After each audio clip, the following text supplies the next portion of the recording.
ouvert en visite libre le mercredi. Sur rendez-vous le reste de la semaine. L'île Fantastique fait des petits dans toute la métropole lilloise. À Laisnes-les-Eaux-Bourdins, c'est sur la littérature qu'on a choisi de miser ce week-end avec le premier salon des littératures fantastiques.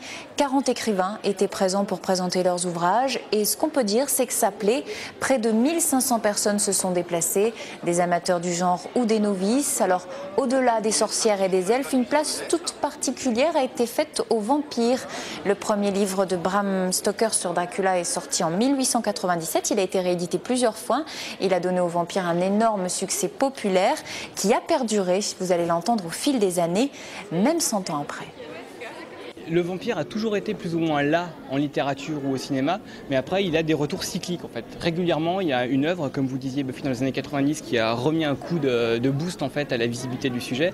Et là en effet Twilight et tous les effets séries télé et films, comme Vampire Diaries, ça finalement donne une visibilité assez énorme à la créature. C'est un phénomène de mode, c'est un phénomène attractif, c'est des codes qui parlent aux jeunes comme à des gens plus âgés. Parce que c'est ça aussi qui est intéressant, c'est que la littérature sur le sujet, elle est assez diversifiée en fait, pour correspondre à tout type de public.